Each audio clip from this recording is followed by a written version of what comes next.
अवधूत चिंतन श्री गुरुदेव दत्त श्री स्वामी समर्थ महाराज की जय. मागच्या रविवारी आपण केनोपनिषद सुरू केलं आणि त्याच्यामध्ये पहिला भाग जो आपण घेतला तो म्हणजे त्याचा परिचय पूर्ण विस्ताराने दिला. विषय काय आहे हे समजून सांगितलं आणि त्याच्यानंतर पूर्ण आढावा घेतला की आपल्याला ह्याच्यामध्ये काय काय घ्यायचं आहे, कुठले कुठले विषय येणार आहेत त्याचाही मी सविस्तर आढावा घेतला. आणि नंतर मग मुख्य विषयाला सुरू करताना आधी शांतीपाठाचं मी विस्ताराने अर्थ सांगितला, कारण कुठल्याही उपनिषदामध्ये प्रारंभ हा शांतीपाठाचा असतो. कारण त्रिविध तापापासून आमचं रक्षण कर असं परमेश्वराला प्रार्थना असते. आणि त्या प्रार्थनेचं कारण असं की त्रिविध ताप दूर झाल्याशिवाय आपण उपनिषदाचं अध्ययन करण्याची क्षमता आपल्यामध्ये राहत नाही. कारण लक्ष विचलित होऊन जातं. म्हणून एकाग्रता त्याच्यावर व्हावी म्हणून आपण शांतीपाठ पर्यंत घेतला. आणि त्याच्यानंतर आपण मग प्रत्यक्ष प्रथम खंड आपण सुरू केला. आणि प्रथम खंडामध्ये आपण 2 श्लोक घेतले. त्या 2 श्लोकामध्ये पहिला श्लोक होता की पहिला प्रश्न गुरु आणि शिष्याचा संवाद आहे. आणि त्यामध्ये शिष्याने प्रश्न विचारला होता की कोणाद्वारे, कोणाच्या स्फूर्तीने हे सर्व मन, अंतःकरण आणि इंद्रिय हे सगळे आपापल्या विषयामध्ये अधःपतित होतात आणि त्या विषयापर्यंत पोहोचतात, तेव्हा कोणाच्या द्वारे हे सर्व नियुक्त केले जाते. आणि अन्य असणारा, आपण सर्वात श्रेष्ठ असणारा जो प्राण सुद्धा आहे, तो प्राण देखील क्रियाशील होतो. तो कोणाच्या प्रेरणेने होतो?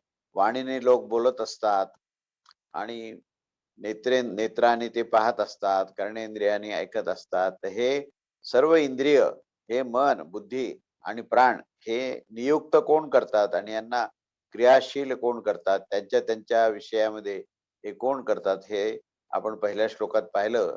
आणि त्याच्यानंतर पुढे आपण दुसरा श्लोक घेतला आणि दुसऱ्या श्लोकामध्ये आपण हे पाहिलं की आता उत्तर गुरु देत आहेत, ह्या प्रश्नाचं उत्तर ह्या दुसऱ्या श्लोकापासून द्यायला सुरू केलेलं आहे.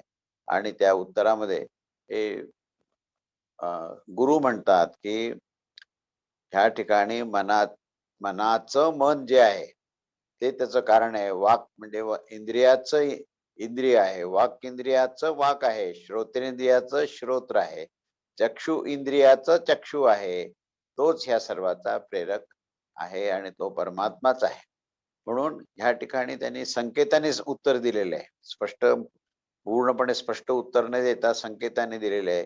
तेव्हा ज्ञानीजनांनी त्या सर्व जाणून घ्यावं त्या परमेश्वराला आणि त्याला जाणून जीवनमुक्त व्हावं. ह्या लोकापासून परलोकात जाऊन आणि मृत्यूनंतर जन्म मृत्यू रहित होऊन त्यांनी अमरपद घ्यावं असं गुरुनी सांगायला सुरुवात केलेली आहे. तेव्हा दुसऱ्या श्लोकापासून गुरुनी त्याचं पूर्ण हे स्पष्टीकरण द्यायला सुरुवात केली.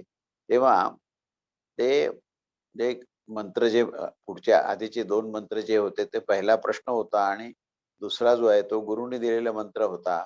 आता त्याच्यानंतर आपण पुढचा भाग पाहूया. किंवा हे जे मंत्र आहेत हे प्राण आणि इंद्रियांचे प्रेरक तत्व जे ब्रह्मतत्व आहे त्याच्याबद्दलच हे आधीच्या श्लोकामध्ये स्पष्ट सांगितलेलं नाही. ते केवळ संकेताने सांगितलं आणि त्यामुळे त्या जिज्ञासेवर पुन्हा गुरु सांगतात. आता ह्या श्लोक काय आहे बघा, तिसरा श्लोक. न तत्र चक्षुर गच्छती न वा गच्छती नो मनो न विद्मो न विजानिमो यथै तदनु शिष्या अदन्ये देव तद विदितायो अविदितात दधी इति शुश्रुम पूर्वेशा नस्तद्वाचच क्षिरे. अन्वय असा की तत्र न चक्षु गच्छति न वाक् गच्छति नो यथा एतत् अनुशिष्ठान न विद्मः न विजानीमः तत् विदिदात् अन्यत् एव अथो अविदिदात् अधि इतं पूर्वेषां शुश्रुम एनः तत् व्याचक्षरे. आता या शब्दशः त्याचा अर्थ जो आहे तो पहिल्यांदा पाहून मग आपण त्याचा आशय पाहूया. की त्याचा शब्दशः अर्थ असा आहे की ह्या ठिकाणी जी मी आधी पहिल्यांदा विस्तार करतो आणि मग तुम्हाला शब्दशः सांगतो आधी. तर याच्यामध्ये विस्तार त्याचा असा आहे, की सच्चित आनंद परब्रह्मास प्रकृतीने युक्त अंतःकरण आणि इंद्रिय हे जाणू शकत नाही. हा मूळ सिद्धांत आहे याच्यामध्ये, की तो सच्चिदानंद स्वरूप जो परब्रह्म परमात्मा आहे, त्या परमात्म्याला जाणून घ्यायचं असेल, तर प्रकृतीने युक्त असलेले जे काही असं आपल्याला असलेले साधन आहेत, म्हणजे मन, बुद्धी, संपूर्ण अंतःकरण, पंच ज्ञानेंद्रिय आणि पंचकर्मेंद्रिय हे सर्व प्रकृतीने युक्त आहेत. हे त्रिगुणाने युक्त आहेत आणि ही त्रिगुणात्मक प्रकृती जी आहे ती सच्चिदानंद घनस्वरूप परमात्म्याला ओळखण्याकरता किंवा जाणून घेण्याकरता ती सक्षम नाही. ती त्या तत्वापर्यंत पोहोचूच शकत नाही. तेव्हा त्या अलौकिक तत्वात त्यांचा प्रवेश देखील होऊ शकत नाही. तर ज्यामध्ये जी चेतना आणि क्रिया ही प्रेरित होत असते, ती केवळ ही परब्रह्म परमात्म्याच्या त्या ब्रह्मतत्वाच्याच प्रेरणेने आणि त्यांच्या शक्तीनेच ही होत असते. म्हणजे इंद्रिय, मन आणि बुद्धी हे जे कार्यरत होतं, ते मात्र परमेश्वराच्याच प्रेरणेने होतं. परंतु हे इंद्रिय, मन आणि बुद्धीच्या माध्यमातून परमात्म्याला आपल्याला समजून घेता येणार नाही, असा हा मूळ सिद्धांत आहे. म्हणजे प्रकृती परमात्म्यापर्यंत जात नाही, पण परमात्म्याच्या प्रेरणेने प्रकृती कार्यरत होते, असा त्याचा आशय आहे. तेव्हा अशा अवस्थेमध्ये मन इंद्रियाद्वारे कोणीही कसे सांगू शकेल, की ते ते ब्रह्म असे आहे, ते ब्रह्म तसे आहे, असं सांगण्याची क्षमता ही मन आणि इंद्रियांना होऊ शकत नाही. त्या प्रकारे ब्रह्मतत्वाच्या उपदेशाची कोणतीच पद्धत न तर कोणत्याद्वारे श्रवण करून हे समजावून घेता येईल, ना आम्ही स्वतःच्या बुद्धीच्या विचाराद्वारे सुद्धा आम्ही समजून घेऊ शकतो. आम्ही तर ज्या महापुरुषाद्वारे या गूढ तत्वज्ञानाचा उपदेश प्राप्त केला आहे, त्यांच्याकडून तर आम्ही असं ऐकले आहे, की तो परब्रह्म परमेश्वर हा जड चेतन ह्या दोन्हीपासून अत्यंत भिन्न आहे. आणि ह्या जडवर्गास जाणणारे परंतु स्वतः जाणण्यात न येणारे हा जो जीवात्मा आहे, तो ह्या सर्व प्रकृतीपेक्षा तो जीवात्मा हा श्रेष्ठ आहे. कारण त्याला चैतन्य प्रकृती असं पण म्हटलेलं आहे. तो जीवात्माच ह्या सर्व प्रकृतीचा स्वामी आहे. या जगताला धारण करणारा तो जीवात्मा असल्यामुळे तो ह्यांच्यापेक्षा निश्चितच श्रेष्ठ आणि उत्तम आहे. अशा स्थितीमध्ये त्या स्वरूप तत्वास वाणीद्वारे व्यक्त करणे कदापि संभव नाही. यासाठी त्या ब्रह्मतत्वास समजून घेण्यासाठी दृष्टांत किंवा संकेताचा आश्रय घ्यावा लागतो. नेहमी ब्रह्मतत्व काय आहे हे समजून घेण्याकरता अनेक प्रकारचे दृष्टांत घ्यावे लागतात. अनेक प्रकारचे उदाहरणं घेऊन आपल्याला त्या दृष्टांताचा किंवा त्या संकेताचा आश्रय घ्यावा लागतो आणि मगच त्या ठिकाणी आपण अंदाज आपल्या बुद्धीद्वारे फक्त अंदाजाने समजून घेऊ शकतो. पण कितीही झालं, कितीही दृष्टांत सांगितले, तरी प्रत्यक्ष ब्रह्मतत्वाला प्रतीतीशिवाय पर्याय नाहीये. प्रत्यक्ष अनुभवात तो जोपर्यंत ब्रह्मस्वरूप होत नाही, तोपर्यंत ब्रह्मतत्व हे आपल्याला कळू शकत नाही. कारण दृष्टी तिथपर्यंत पोहोचत नाही, वाणी त्याला बोलू शकत नाही, मन सुद्धा तिथपर्यंत जात नाही. तेव्हा आम्ही ते जाणत नाही. त्याचा भेद करून स्पष्ट व्याख्या करता येत नाही. दुसऱ्या ज्ञात वस्तूपेक्षा ते वेगळे आहे, अज्ञात वस्तूहून ते अधिक आहे. याच्याविषयी पूर्व ऋषीकडून आपण ऐकले, की ज्यांनी ते विचक्षणा करून सांगितले, की असा ह्या ऋच्याचा अर्थ असा आहे, की दृष्टी काय, वाणी काय किंवा अतिशय वेगवान असलेलं मन काय, सर्वच इंद्रिय अतिशय कमाल किमान मर्यादित काम करत असतात. परंतु ब्रह्म हे अमर्यादित आहे, ते अनंत आहे, ते सूक्ष्मात अतिसूक्ष्म आहे, ते स्थूलात विराटात अतिविराट आहे. तेव्हा ही सर्व साधने ही मर्यादित असल्यामुळे त्याची मोजमाप किंवा त्याचं ज्ञान हे देऊ शकत नाही. तेव्हा या अत्याधुनिक साधनाने जरी आपण विचार केला, की अगदी अल्ट्रा मायक्रोस्कोपचाच जरी आपण वेध घेतला, तरी त्याची सूक्ष्मता ह्या इलेक्ट्रॉनिक मायक्रोस्कोपने सुद्धा आपल्याला पाहता येणार नाही. म्हणजे शास्त्रज्ञांनी जीवाची रचना संशोधन केलं, त्याची माहिती काढायचा प्रयत्न केला. त्याचं कार्य काय आहे हे त्यांनी समजून घ्यायचा प्रयत्न केला. सजीविता निर्मिती त्यांना काहीही ज्ञान झाले नाही. प्रयत्न तर सुरू आहे, पण साधने जी आहेत ती अपुरी पडतात. आज आज तरी ही स्थिती आहे. उद्या जीवनिर्मितीत यश समजा झालं आणि असंख्य म्हणजे 84 लक्ष योनी कसे बनतात हे जर आपल्याला समजायला लागलं, तर त्यावेळेस काय स्थिती होईल त्याची कल्पना केलेली बरी. मग आत्मा आणि परमात्मा किंवा ब्रह्मतत्व किंवा पुरुषतत्व हे कळावयास कोट्यावधी वर्षे लागतील आणि खरंच कळेल की नाही सांगता येत नाही. आणि त्यावेळेपर्यंत किती प्रलय होतील हे सांगता येत नाही. आणि ज्ञान किती मागे पडेल कोणास काय ठाऊक. तेव्हा मानव जात तरी राहील काय किंवा कीटक राहून तरी उपयोग काय. आणि पुन्हा विकास होऊन पुन्हा Copernicus, Galileo, Newton, Einstein, Markovnikov आणि जगातील आजचे जे काही शास्त्र आहेत ते किती वर्ष, किती काल आणि किती वेळापर्यंत त्यांनीच बनवलेली शस्त्रे ही तर केवळ मानवाला विध्वंस करणारी आहेत. तेव्हा त्या सर्वाचा उपयोग हा ब्रह्मतत्व समजण्याकरता होणार नाही. तेव्हा मानवाचा विकास हा चाललाय, खरोखरच चाललाय का नाही हाही प्रश्न आहे. जर मानवाला खरोखर जर काही कुठलंच त्या ठिकाणी साधन उरलंच नाही, तर तो स्वरूपाचा शोध कसा काय घेऊ शकेल? आणि परस्पर विश्वास नसलेला मानव जो आहे, तो या ठिकाणी नंतर उरून तरी काय उपयोग आहे? ते ब्रह्म त्याला जाणताच येणार नाही आणि बुद्धीचे रूपांतर दुर्बुद्धीत झालेले आहे. विश्वास हा अविश्वासात झाला आहे. श्रद्धा तरी कुठून निर्माण होणार? भक्तिमार्ग कोणासाठी आणि कोण दाखविणार? सत्संग तरी कसा मिळणार? म्हणजेच ब्रह्म विचारातच घेता येणार नाही. तेव्हा त्याची व्याख्या तरी कुठून होणार? ही अत्यंत अवघड अशी गोष्ट आहे. प्रत्येक वस्तूत अंत व बाहेर व आत व बाहेर हे ते एकच म्हणजे अंतर्बाह्य त्याला म्हणता येईल. अंतर्बाह्य ते ब्रह्मतत्वच आहे. म्हणून ती वस्तूहून तो निराळे वाटते. परंतु अज्ञात वस्तूत तर ते अज्ञात ब्रह्मच असते. आणि ह्याच्याबद्दल आपण काय बोलावे? अवाक झालेले बरे.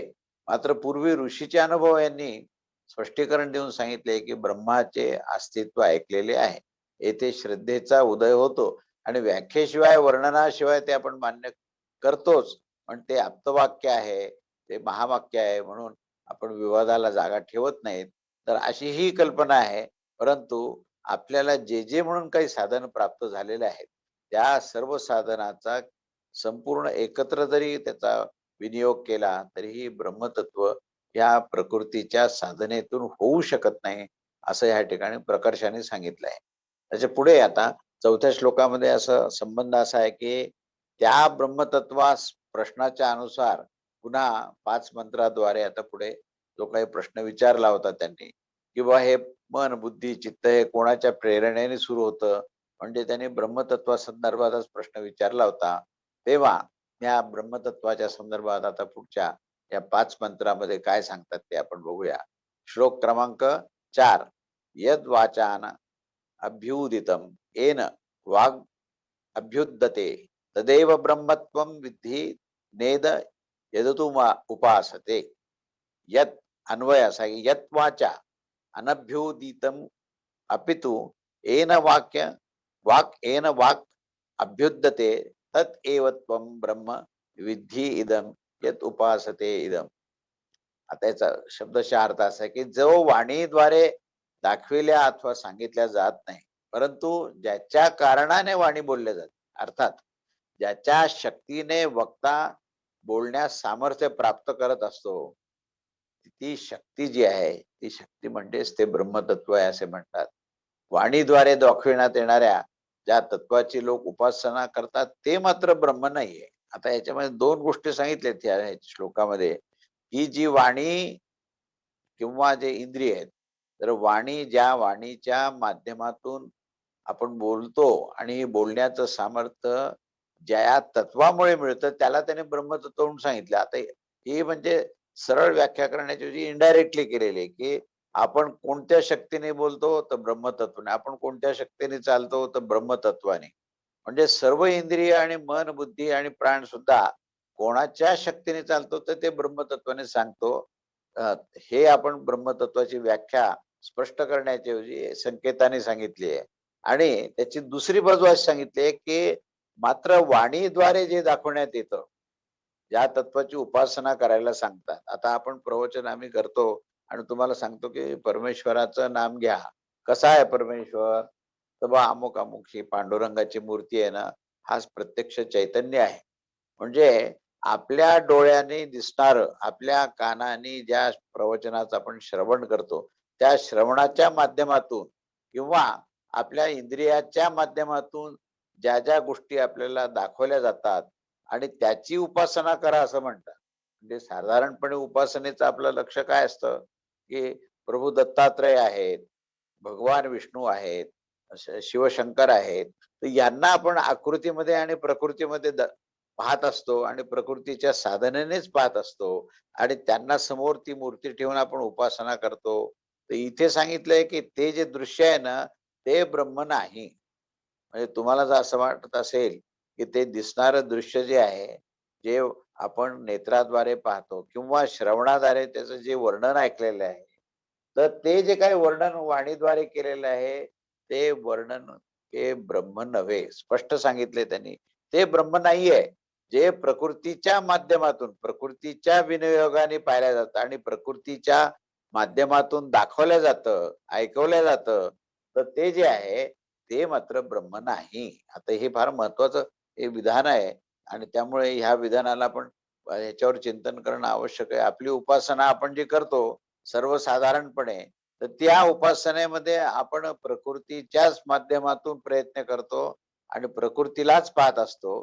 तेव्हा वाणीद्वारे जे व्यक्त केलं जात आहे आणि प्राकृत वाणीने सांगितले गेलेले असते, त्याचा निर्देश केलेले तत्व आपल्याला दाखवलं जातं आणि त्याची उपासना केली जाते, तरीही पण ती ब्रह्मतत्वाचे वास्तविक स्वरूप नसते. हे त्याचं विधान आहे. ब्रह्मतत्व हे वाणीच्या क्षमतेत तर येतच नाही. मग त्या त्या पण त्याबद्दल एवढेच सांगता येईल, की ज्याच्या शक्तीने आणि एक अल्प अंशाने वाणीत बोलण्याची क्षमता प्राप्त होते. वाणीतून शब्दध्वनी निर्माण होतो. तेव्हा वाणीचा पण ज्ञाता कोण आहे? वाणीचाही प्रेरक आणि प्रवर्तक कोण आहे? तर ते ब्रह्म आहे. परंतु वाणीने ब्रह्मतत्व दाखवता येणार नाही. या मंत्रामध्ये ज्याच्या प्रेरणेने वाणी बोलल्या जाते, तो कोण आहे? या प्रश्नाचं उत्तर दिलेलं आहे. पण तो प्रकृतीच्या स्वरूपात कसा आहे, हे मात्र पाहायचा प्रयत्न केला तर ते ब्रह्म नव्हे.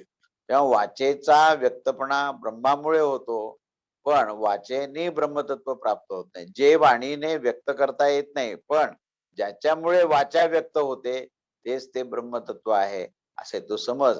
जी उपासना करतो ते नव्हे. या मंत्राचा अर्थ असा आहे, की वाचा वाणीने जी व्यक्त होत असते म्हणजे बोलीभाषा. माणसाची वेगळी भाषा असते, पशुची वेगळी भाषा असते, पक्ष्यांची वेगळी, कीटकांची वेगळी, वृक्षांची वेगळी, वेलींची वेगळी. यात माणसांचे जेवढे म्हणून प्रकार सांगता येतील तेवढ्या भाषा हा वेगवेगळ्या त्याचे अर्थ हे सांगत असतात. त्यामुळे त्यांच्या कृतीही वेगळ्या असतात. जलावरचे स्पंदन सुद्धा हे वेगवेगळे कार्य करत असतात. एवढं या वाणीचं महत्व आपण पाहत असतो आणि त्यामुळे तिला मर्यादा पडते. या मर्यादेमुळेच अमर्याद ब्रह्माचं वर्णन ही वाणी करू शकत नाही. साधी प्रेमभावना व्यक्त करतो आपण वाणीने. एक एक शब्द योजून कसेबसे ते प्रेम व्यक्त केले जाते, ती धडपड असते. पण ब्रह्म हे अगाध आहे आणि हे अगाध असल्यामुळे ते वाणीच्या व्यक्त करण्याच्या क्षमतेमध्ये येऊ शकत नाही. पण आत्मा किंवा ब्रह्मतत्व या वाणीचा निर्माता असल्याने वाणीच त्याच्या क्षमतेने व्यक्त होत असते. वाणीला व्यक्त करणारे हा ब्रह्माच्या अस्तित्वाचा परिचय आहे आणि ती सर्व इंद्रिये आणि ही आत्म्याची उत्पादने आहेत. त्यामुळे त्यांचे महत्व आहे. ती इंद्रिय स्वतः फार अपुरी आहेत. तरी त्यांच्या कार्यामुळे आत्मा किंवा ब्रह्म प्रगट होत नाही. ते ब्रह्मच होय. ते परब्रह्म वा ब्रह्म म्हणून आपण आपला परिचय सर्व लोकात करून देतात.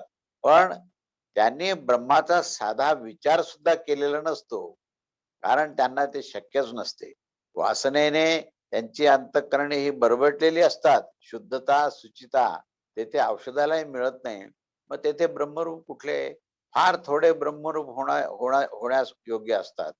त्यावर हे शब्दसंधान नाहीये, पण वाचकाने असं नेहमी लक्षात ठेवावं किंवा श्रोत्यांनी हे लक्षात ठेवावं, की जेव्हा धर्माला ग्लानी येते, तेव्हा ब्रह्म स्वतः देह धारण करून त्या अन्वये संत, साधूजन सामान्याचे दुर्बळ सामान्य दुर्बळाचे रक्षण करण्याकरता ते ब्रह्मतत्वच ह्यांच्या माध्यमातून काम करते.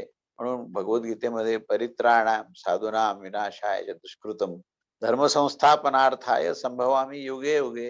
हे जे म्हटलेलं आहे, तर तिथे धर्माची स्थापना, साधूचं रक्षण, खलाचं निर्दलन ह्या सगळा अनेक प्रकारचा हेतू पूर्ण करण्याकरता हा परब्रह्म परमात्मा हा मनुष्य देह धारण करून अवतार घेतो आणि त्या अवतारातच त्या ठिकाणी ब्रह्मतत्वाचा परिचय होत असतो. म्हणून या ब्रह्मतत्वाचा परिचय होताना हा अवतार रूपामध्ये आपल्याला पाहायला मिळतो. अशा रीतीने त्यांनी ब्रह्मतत्वाच्या दोन्ही बाजू सांगितल्या, की ब्रह्मतत्वामुळे इंद्रियाची निर्मिती आणि ब्रह्मतत्व आणि पण त्या इंद्रियाच्या माध्यमातून मात्र ब्रह्मतत्वाची अप्राप्ती प्राप्त होऊ शकत. तेव्हा आता पुढे याच विषयावर सांगताना 5व्या श्लोकात सांगतात, की यन्मनसा न मनुते ये ना ये नाहुर्मनो मतं तदेव ब्रह्मत्वं विद्धि नेदम यदिदम उपासते. अन्वय, यत मनसा न मनुते अपितु येन मनः मतम अहुः तात एव त्वं ब्रह्म विद्धि इदम यत उपासते इदम न. अर्थ त्याचा असा आहे की ज्यास कोणीही मनाने अंतःकरणाद्वारे समजून घेऊ शकत नाही, तर ज्याच्यापासून मनुष्याच्या मनाच्या अस्तित्वाची जाणीव होते. आपल्याला जाणीव मनाची होते, बुद्धीची होते, पण कोणापासून होते? कोणाच्या प्रेरणेने, कोणाच्या शक्तीने होते? तर ज्याच्यापासून मनुष्याच्या मनाच्या अस्तित्वाची जाणीव होत असते, असे म्हणतात की त्यासच ब्रह्मतत्व आहे असं जाण. मन व बुद्धीद्वारे जाणण्यात येणाऱ्या अन्य तत्वाची उपासना जरी केली तरी ती उपासना ही ब्रह्मतत्वाची उपासना नव्हे. हा असा श्लोकाचा शब्दशः अर्थ आहे. आणि त्याचा आशय असा आहे की बुद्धी आणि मनाचा जो विषय आहे तो त्यांच्या द्वारा जाणण्यात येऊ शकत असतो. कारण बुद्धीचा विनियोग, मनाचा विनियोग आपण ज्या क्षमतेने करतो, ती क्षमता ज्याच्यामुळे प्राप्त झालेली आहे आणि ही प्राकृत मनबुद्धीने जाणण्यात येणारे तत्व जे असते त्याची उपासना केली जाते. तेव्हा मन आणि बुद्धी हे कार्यरत हे ब्रह्मतत्वामुळे होतात. परंतु मन आणि बुद्धीने जाणण्यात येणारे जे तत्व असते ते तत्व ज्या तत्वाची उपासना केली जाते ते मात्र ब्रह्मतत्वाचे वास्तविक स्वरूप नाही. म्हणजे हे इथे आपल्याला एक महत्वाचा थॉट या ठिकाणी दिलेला आहे, की आपण आता ह्या काळामध्ये सगळे लोक जी उपासना करतो ती उपासना कशाच्या माध्यमातून करतो? मनाच्या, बुद्धीच्या, चित्ताच्या माध्यमातून आपण करतो. चित्ताची एकाग्रता करून ध्यान करतो आणि आपल्या मनासमोर एखादी मूर्ती आणतो आपण, तर ती मूर्ती कशाची आहे? तर ती पण प्राकृतच आहे. ती सुद्धा प्रकृतीने बनलेली आहे.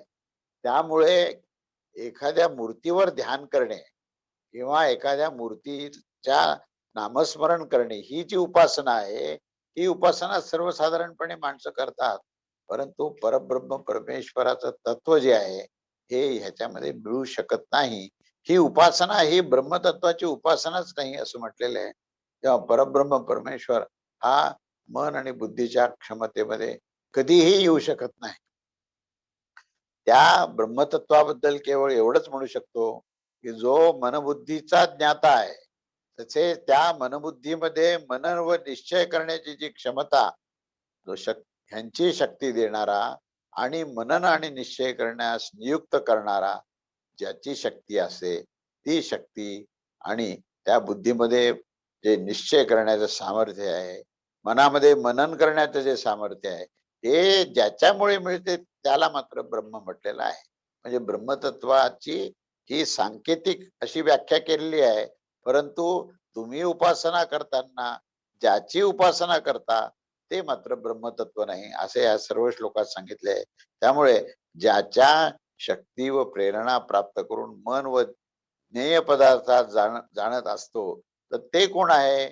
त्याचं इथे उत्तर दिलेलं आहे की ते जे ब्रह्मतत्व आपण समजतो की हे मूर्ती किंवा हा ग्रंथ किंवा अशा दिसणार दृश्य डोळ्याने किंवा मनाने चिंतन केलेलं, बुद्धीने त्याचा निश्चय केलेला आणि कानाने श्रवण केलेलं, पंच ज्ञानेंद्रियांनी प्राप्त झालेलं असं जे काही आहे आणि त्याच्या माध्यमातून जी काही उपासना केली जाते, तर ती जी आहे ही ब्रह्मतत्वाची उपासना नाही. म्हणजे ते ब्रह्मतत्व नाही हे सांगायचं आहे. उपासना करताना तुम्ही माध्यम म्हणून मूर्तीचं जरी घेत असाल तरी जोपर्यंत मूर्तीमधलं अमूर्त तत्व जे ब्रह्मतत्व आहे तिथपर्यंत तुम्ही जोपर्यंत पोहोचत नाही तोपर्यंत केवळ मूर्तीचे नाक, डोळे, हात, पाय आणि त्याचं सौंदर्य याच्यावर स्तोत्र पुष्कळ असतात. ती स्तुती कितीही जरी केली तरी त्या स्तुतीमध्ये ब्रह्मतत्वाची उपासना होत नाही. मन सूक्ष्म आहे तरी ते आत्म्यापासूनच निर्माण झालेलं आहे आणि आत्मा सूक्ष्मतम आहे म्हणून ते मनाला मन पण देतो. याच मनापासून सर्व इंद्रिय निर्माण झालेली आहेत. ह्यांच्याचमुळे बुद्धी ही विचार करत असतं. मन सुद्धा हे अखेर हे त्या विशिष्ट प्रकारच्या ऊर्जेनेच ते कार्य करत असतं. मनन करूनच मनुष्य विचार करत असतो, निश्चय करत असतो. इंद्रियाकडूनच कार्यवाही करून मनाचं कार्य हे चालू असतं. हे सर्व जे आहे हे आत्म्यामुळे होत असतं. म्हणजेच ब्रह्मतत्वामुळे होतं. आत्मा किंवा ब्रह्मतत्व नसेल तर देहात मनही नसते. त्यामुळे कोणतेही कार्य नाही होणार. ही देहाची सुषुप्तावस्था व मृतावस्था आहे. ज्यावेळेस आत्मतत्व किंवा ब्रह्मतत्व कार्य करत नाही. सर्वच इंद्रियाचं कार्य हे ब्रह्मतत्वाच्या शिवाय हे थांबतं आणि शरीर हे काष्ठवत होतं. सुषुप्तीत मन, आत्मा दोन्ही शरीराच्या बाहेर असतात व हे सर्व तात्पुरते असते. पण मन मात्र आत्म्याचे पुन्हा मनामध्ये आत्म्याचे पुन्हा आगमन होत नाही. मृत्यूच्या नंतरची गोष्ट आहे की हे ते फक्त मृत्यूनंतर हे जे समाधीत असलेलं मन आहे तो आत्मा, प्राण, इच्छा व इतर सूक्ष्मतम विचाराचं जे काही गाठोडा आहे ते ब्रह्मरंध्रातील अत्यंत संवेदनशील आणि अत्यंत सूक्ष्म अशा या देहकणावर विश्राम करतात. आणि ही जी अवस्था ही सुषुप्तीची अवस्था नव्हे, मृत्यू नव्हे, देह अवस्थाही नव्हे, तर त्याला समाधी असं म्हटले कारण तिथे समस्थिती प्राप्त होते, समत्व प्राप्त होतं आणि धी तत्व म्हणजे बुद्धीत सुद्धा ही फाटे फुटण्याचं काम थांबून ती समावस्थेत येते. तेव्हा त्यावेळेस त्याला समाधी असं म्हटले. ज्ञानदेवांनी अशी समाधी घेतली होती आणि त्यातून फिरून त्यांच्या इच्छेने ते देह धारण करू शकत होते. त्यांना जन्म आणि मृत्यू दोन्ही नव्हतं. काही जलचर तर अशा अवस्थेत असतात. उदाहरण म्हणजे आपण बेडकाचं घ्या की 8-8, 10-10 तास पुन्हा पुन्हा ते तेवढेच शरीर धारण करतात आणि पुन्हा सुषुप्त अवस्थेमध्ये अगदी दगडाच्या कपारीमध्ये जाऊन ते मृत अवस्थेसारखे बसतात. तेव्हा मंडूक संगीत पावसाळ्यामध्ये आरंभ करतात आणि सारा संशोधनाचा विषय होतो. प्राणीशास्त्रज्ञांना सुद्धा हा मोठा संशोधनाचा विषय ठरतो की ही काय अवस्था आहे जीवाची. परब्रह्म परमेश्वराने घेतलेल्या अवताराला आपण परब्रह्म समजून त्यांची मंदिरे बांधतो, त्यांची उपासना करतो. उदाहरणार्थ राम, कृष्ण यांची सुद्धा पूजा आपण करतो, पार्थिवाची पूजा करतो. परब्रह्माची कल्पना मात्र करता येणार नाही त्यातून. त्याची ओळख कार्यावरून होते, तेथे उपासनेची शक्यताच नसते. अनेक साधू व त्यांचे भक्तही परब्रह्म असे त्याचे स्वरूप आहे असे समजतात. त्यांनाही परब्रह्म व्यापून आहे हे खरे म्हणजे ते परब्रह्म नव्हेच. ते दिसणारं जे व्यक्त आहे, जे मूर्त आहे, जे मूर्त केवळ अमूर्त तत्वाच्या व्यतिरिक्त आपण जेव्हा मूर्त तत्वाची कल्पना करतो तेव्हा तिथे ब्रह्मतत्व अजिबात नसतं. मूर्त अमूर्ता सहित मूर्ताला पहा, बीजासहित वृक्षाला पहा, तिथे विज्ञान म्हटलंय भगवद्गीतेने. तेव्हा जोपर्यंत तुम्हाला ब्रह्मतत्वाच्या अधिष्ठानासहित ब्रह्मांडाला पाहता येणार नाही तोपर्यंत उपासना खऱ्या अर्थाने ब्रह्मतत्वाची होणार नाही. म्हणून इथे आपली जी काही संकल्पना उपासनेची आहे त्याच्यावर यांनी प्रहार केलेले आहेत की जोपर्यंत तुम्हाला तिथे परब्रह्म परमेश्वराचं अमूर्त स्वरूप आहे ते कळणार नाही तोपर्यंत तुमची ब्रह्मतत्वाची उपासना त्या केवळ मूर्तीतून होणार नाही असे या ठिकाणी प्रकर्षाने सांगितलंय. पुढच्या श्लोकामध्ये याच पुढे असं म्हटलंय की चक्षुषा न पश्यती येन चक्षुंशी पश्यती तदैव ब्रह्म त्वं विद्धि नेदम यदतिम उपासते. अन्वय असा की यत चक्षुषा न पश्यती अपितु येन चक्षुषी पश्यती तत एव त्वं ब्रह्म विद्धि इदम यत उपासते इदम न. ज्या अर्थ त्याचा असे की ज्यास कोणत्याही नेत्राद्वारे पाहू शकत नाही, ज्याच्यामुळे नेत्र आपल्या विषयात पाहत असतात त्यासच तू ब्रह्म असं जाण. परंतु नेत्राद्वारे पाहण्यात येणाऱ्या दृश्यमानाची लोक जी उपासना करतात ते मात्र ब्रह्म नव्हे. म्हणजे त्याच अर्थाचं आपण आता जे चिंतन केलं त्याच अर्थाचं त्याने नेत्राला मध्यभागी ठेवून त्याचं वर्णन केलं आहे की नेत्राचा जो काही विषय आहे तो आपण ह्या ब्रह्मतत्वाच्या द्वारेच आपण पाहू शकतो. प्राकृत नेत्राने पाहण्यात येणाऱ्या जी काही मूर्ती आहे, जी त्या पदार्थाची आपण जी उपासना करतो, ते मात्र ब्रह्मतत्व नसतं. परब्रह्म परमेश्वर नेत्र इत्यादी इंद्रियाच्या कक्षेत येऊ शकत नाही. त्या परमेश्वराबद्दल केवळ एवढंच म्हणता येऊ शकतं की त्याच्याच शक्तीने, प्रेरणेने नेत्र आणि ज्ञानेंद्रिय आपापल्या विषयात प्रत्यक्ष कार्य करण्यास समर्थ असतात. जे तत्व या सर्वात जाणणारा व त्यांना त्यांचा विषय जाणण्यास प्रवृत्त करणार आहे आणि ज्याच्या शक्तीच्या अत्यंत अल्पाशा अंशाने जो प्रभाव होतो, ते तत्व जे आहे ते ब्रह्म आहे, असे या प्रश्नाचं उत्तर या ठिकाणी दिलेलं आहे. म्हणून या ठिकाणी आता आपल्याला ब्रह्मतत्वाची जाणीव करून घेणं ही आवश्यक आहे की ते काय आहे. तर त्याच्या माध्यमातून, त्याच्या शक्तीने, त्याच्या अधिष्ठानाने, त्याच्या प्रेरणेने आपण कार्य हातपाय हलवतो, पाहत असतो आणि सगळ्या प्रकारची क्रिया करतो. परंतु या क्रियेच्या क्षेत्रात जे जे येतं ते ब्रह्मतत्व नव्हे, असा हा सिद्धांत आहे. आता या सिद्धांताला अतिशय सूक्ष्म पद्धतीने ह्या विविध श्लोकात सांगितलंय. पुढचा 7वा श्लोक असा आहे की यत् श्रोत्रेण न शृणेति येन श्रोत्रम इदम श्रुतम तदैव ब्रह्मत्वम विद्धि नेदम यदीतु उपासते. अन्वय असा आहे, यत् श्रोत्रेण न शृणेति अपितु येन इदम श्रोतम श्रुतम तत् एव त्वं ब्रह्म विद्धि इदम यत् उपासते इदम न ब्रह्म. ज्यास कोणीही श्रोत्राद्वारे ऐकू शकत नाही, ज्याच्या शक्तीने हे श्रोत्र इंद्रिय ऐकण्याची क्षमता प्राप्त करू शकत नाहीत, त्यासच तू ब्रह्मतत्व जाण. श्रोत्र इंद्रियाद्वारे ऐकून जाणण्यात येणाऱ्या ज्या तत्वाची लोक उपासना करतायत ते मात्र ब्रह्मतत्व नव्हे. म्हणजे हाच सिद्धांत त्याने पुन्हा पुन्हा ब्रह्मतत्वाच्या संदर्भात सांगितला आहे. त्याचाच हा आशय असा पुन्हा पुन्हा सांगितला आहे की जे काही श्रवणात येणारे पदार्थ आहेत आणि जे काही प्राकृत कानाद्वारे श्रवणात येणारे ज्या वस्तूच्या समुदायाची उपासना केली जाते ते वास्तविक ब्रह्मतत्वाचे स्वरूप नसते. परब्रह्म परमेश्वर श्रोत्रेंद्रियापासून सर्वत्र अलिप्त आहे. त्या परब्रह्म परमात्म्याबद्दल केवळ इतकंच सांगता येईल की ते श्रोत्र इंद्रियाचा ज्ञाता, प्रेरक, त्यात श्रवण करण्याची शक्ती देणारा, तसेच ज्यांच्या शक्तीच्या अत्यंत अल्पशा अंशाने श्रोतेंद्रिय शब्दाचं ग्रहण करतात आणि शब्दाचं ग्रहण करण्याचं जे सामर्थ्य असतं तेच त्या ब्रह्मतत्वाचं सामर्थ्य आहे. तेव्हा ह्या मंत्रामध्ये ज्याची शक्ती प्रेरणेने श्रोत्र आपल्या विषयाचे श्रवण करण्यास प्रवृत्त होतात, तर ते कोण आहेत, ह्या प्रश्नाचं उत्तर आता ह्या श्लोकामध्ये परिपूर्णपणे दिलेलं आहे. आता पुढचा श्लोक आपण बघूया, 8वा श्लोक. 8व्या श्लोकामध्ये इथं काय म्हटलंय बघा की आता इथं प्राणाबद्दल सांगितलं या ठिकाणी. यत प्राणेन न प्राणेति येन प्राणः प्रणीयते तदेव ब्रह्मत्वं विद्धि नेदम यददिम उपासते. अन्वय असा आहे की यत प्राणेन न प्राणेति अपितु येन प्राणः प्रणीयते तत् एवं त्वं ब्रह्म विद्धि इदम यत उपासते इदम. जो प्राणाच्या द्वारा क्रियाशील होत नाही, परंतु ज्याच्यामुळे प्राण स्वतः क्रियेने युक्त होत असतो, त्या तत्वाचं ब्रह्म असं समज. व्याख्या अशा इनडायरेक्टली दिलेल्या आहेत. स्पष्ट ब्रह्म काय हे सांगितलं नाही, पण ज्याच्यामुळे ते कार्य होतं, ज्याच्यामुळे प्राण जो आहे क्रियाशील होतो, त्या तत्वास ब्रह्म असं समज. प्राणाच्या शक्तीने क्रियाशील दिसणाऱ्या तत्वाची जर उपासना करत असेल तरीही त्यास ब्रह्म समजले जाऊ शकत नाही. म्हणजे प्राणाच्या द्वारे जे जे काही तुम्हाला प्रतीतीत प्राप्त होतं, अनुभवात येतं, ते सर्व प्राकृत आहे. त्यामुळे प्राकृत गोष्टीला ब्रह्मतत्वाची उपासना होऊ शकत नाही. प्राणाच्या द्वारा जी काही क्रियाशील होणारी वस्तू असेल आणि प्राणाच्या प्रभावाने क्रियाशील होणाऱ्या तत्वाची उपासना केली जाईल, त्या तत्वास मात्र ब्रह्म असं म्हणता येईल.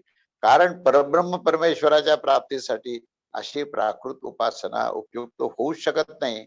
याविषयी मात्र एवढंच म्हणता येईल की जो प्राणाचा ज्ञाता, प्रेरक, त्यास त्या प्राणास शक्ती देणारा जो आहे, तसेच ज्याच्या शक्ती अत्यल्प अंशाने प्राप्त करून, ज्याची प्रेरणा प्राप्त करून हा प्रधान आणि सामर्थ्यवान होतो हा प्राण, त्या सामर्थ्यानेच जो प्राकृत तत्वांना क्रियाशील बनवण्यास समर्थ होत असतो, तो हे सामर्थ्य ज्याच्यापासून मिळतं तोच सर्वशक्तिमान परमेश्वर हे ब्रह्मतत्व आहे. या मंत्रामध्ये ज्याच्या प्रेरणेने आपण कार्यरत होतो तो कोण आहे या प्रश्नाचं उत्तर दिलेलं आहे. सारांश असा आहे की प्राकृत मन प्राण आणि इंद्रियाद्वारे ज्या विषयाची उपलब्धी होत असते ते सर्वच प्राकृत असतात. तेव्हा त्यांना परब्रह्म परमात्मा परात्पर पुरुषोत्तमाचे वास्तविक स्वरूप कसे काय मानता येईल? मानता येणारच नाही. या कारणाने अशा या प्राकृत तत्वाची उपासना देखील परब्रह्म परमात्म्याची उपासना होणार नाही. परब्रह्म परमेश्वराचे स्वरूप हे मन बुद्धीच्या कक्षेत व क्षमतेत येणारच नाही. तेव्हा त्या परमेश्वरास सांकेतिक भाषेने समजून घेण्यासाठी येथे सद्गुरूंनी बोध केलेला आहे. आणि तो सर्वांचा ज्ञाता, शक्तिप्रदाता, स्वामी, प्रेरक, प्रवर्तक, सर्वशक्तिमान, नित्य, अप्राकृत परमात्म्यासच आपण ब्रह्मतत्व आहे असे या ठिकाणी संबोधन करून असा हा 8वा मंत्र आहे इथे. म्हणून या ठिकाणी हा प्रथम खंड हा पूर्ण झालेला आहे आणि प्रथम खंडाचे आपण 8 श्लोक पूर्ण केलेले आहेत. तेव्हा आज आपण आता द्वितीय खंड सुरू करू आणि बघूया किती श्लोक होतात ते. आता द्वितीय खंडाचा विषय जो आहे तो या परमात्म्याला कसं प्राप्त करायचं, कसं समजून घ्यायचं असं आहे. कारण आतापर्यंत आपण हे पाहिलं की इंद्रियाद्वारे तुम्हाला ब्रह्मतत्व समजू शकत नाही किंवा इंद्रियाद्वारे ज्या प्रतीकाला तुम्ही परमात्मा मानता त्या प्रतीकाची उपासना केल्यास ब्रह्मतत्वाची उपासना होणार नाही. आता गणेश चतुर्थी येते तेव्हा आपण गणेशाची मूर्ती आणू आणि घरामध्ये स्थापन करू, त्याचं नैवेद्य दाखवू, आरती करू, भक्तीने आपण करू. पण पुन्हा एकदा उपनिषदाने दिलेली जी दिशा आहे की बा हे दिसणारं जे गणपतीचं जे काही रूप आहे त्या गणपतीमध्ये जे गणपती अथर्वशीर्ष जर तुम्ही लक्षपूर्वक ऐकलं तर त्याच्यामध्ये त्याचं तत्वस्वरूप सांगितलंय, ब्रह्मस्वरूप काय ते सांगितलंय. तिथे जोपर्यंत तुमचं लक्ष नाही म्हणजे त्या मूर्तीमध्ये असलेलं जे अमूर्त तत्व आहे, आपण मूर्तीला सुद्धा स्थापना करताना पार्थिव मूर्ती असते त्याच्यामध्ये आपण ब्रह्मतत्वाची प्रस्थापना म्हणजे प्राणाची प्रस्थापना करतो. म्हणजे प्राण ज्यांच्यामुळे मिळतो तो ब्रह्मतत्व त्याची प्रस्थापना करतो आपण. त्याचं स्तोत्र म्हणजे गणपती अथर्वशीर्ष म्हणतो आणि त्या ठिकाणी ब्रह्म म्हणजे त्वम ब्रह्मासी त्वम म्हणजे तिथे अद्वितीय तत्व तू आहे असं सगळं वर्णन. तुम्ही पूर्ण श्लोक जर वाचले तर त्याच्यामध्ये तू अद्वितीय तत्व आहेस असं म्हणून आपण त्याला त्या ब्रह्मतत्वाची त्याच्यामध्ये प्रतिष्ठापना झाली आहे अशी कल्पना करून आपण त्या मूर्तीच्या माध्यमातून अमूर्त तत्वाचा विचार करतो. ज्यावेळेस तुम्ही अमूर्त तत्वावर तुमचं चित्त एकाग्र कराल त्यावेळेसच तुमचं खऱ्या अर्थाने ब्रह्मतत्वाची उपासना आहे. अन्यथा आपण फक्त मूर्तीला श्रृंगार केला, मूर्तीचा श्रृंगार केला, मूर्तीला वस्त्र अलंकार घातले आणि मूर्तीची आपण पूजा केली, त्याची भक्ती केली, परंतु अमूर्त तत्वाशिवाय आपण जर मूर्तीची जर उपासना केली तर ती ब्रह्मतत्वाची उपासना होणार नाही असं इथं स्पष्ट सांगितलंय. तेव्हा त्याच्या गंभीर असं चिंतनाच्या दिशेने आपल्याला ह्या निमित्ताने पाठवलेलं आहे. तेव्हा आता आपण द्वितीय खंड काय म्हणतो ते पाहू. पहिला श्लोक असा आहे की यदि मन्यसे सुवेदेति तर भ्रमे वापि नूतत्वम वेत्थ ब्रह्मणो रूपम यदस्यत्वम यदस्य देवेश्वय नु मीमांसमेव ते मन्य विदितम यदि त्वम इति मन्यसे स्वेद अपि नूतम ब्रह्मणाः रूपम दर्भम एव वेत्थ अस्य यत्त्वम अस्य यद्देवेषु तत् अल्पम एव अथनु मन्येते विदितम मांस्यास्य एव. याचा अर्थ असा आहे की ह्या मंत्रामध्ये गुरु आपल्या शिष्यास सावधान करून सांगतात की आपल्याद्वारे संकेताने दाखवलेल्या या ब्रह्मतत्वाचे श्रवण केल्यावर जर तू असं मानत असशील की मी त्या ब्रह्मतत्वास आता यथायोग्यपणे जाणले आहे तर हे निश्चितच आहे की तू ब्रह्मतत्व स्वरूपास आता थोडंफार जाणलेलं आहे. त्यासच अथवा देवतामध्ये म्हणजे मन बुद्धी प्राण इंद्रिय इत्यादी मध्ये, कारण ह्यांच्या अधिष्ठानालाच देवता असल्यामुळे मनबुद्धी प्राण इंद्रियांना त्यांनी देवता मानलेलं आहे. तेव्हा मन बुद्धी प्राण इंद्रिय इत्यादी मध्ये जो काही ब्रह्मतत्वाचा अंश आहे ज्याच्या शक्तीने ते आपापले कार्य करण्यास समर्थ आहेस त्यास जर तू ब्रह्म समजत असशील तर तुझे समजणे हे यथार्थ नाही. कारण ब्रह्मतत्व इतके संक्षिप्त किंवा इतके संकुचित नाही किंवा तेवढेच फक्त नाहीये. तर या जीवात्म्यास आणि समस्त विश्व ब्रह्मांडामध्ये व्याप्त अशी जी ब्रह्मतत्वाची शक्ती आहे त्या सर्वांना मिळून जरी पाहिले तरी ब्रह्मतत्वाचा एक अंश आहे असे समज. तेव्हा तुला केवळ त्याचा अधिष्ठानाचा विचार केला म्हणजे ब्रह्मतत्वाचं तुला आकलन झालं असं संपूर्णपणे म्हणता येणार नाही.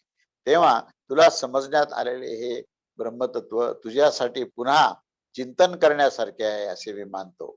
तेव्हा त्याचा अर्थ असा आहे की त्याचा अन्वयाचा म्हणजे अन्वय त्या पूर्ण मंत्राचा असा आहे की जर तू असे मानत असशील की मी यथायोग्य पणे ब्रह्मतत्वात जाणत आहे, तर निश्चयाने ब्रह्मतत्वाच्या स्वरूपाचा अतिशय छोटा असा अंश तू जाणत आहेस. कारण की जे आंशिक स्वरूपाचे देवतामध्ये आहे ते सर्व एकत्र मिळून ही पुन्हा अल्पच आहे. आणि त्या कारणाने मी असे मानतो की तू जाणलेले जे काही ब्रह्मस्वरूप आहे ते निसंदेह त्याच्यावर चिंतनशील आहे, विचार करण्यासारखं आहे.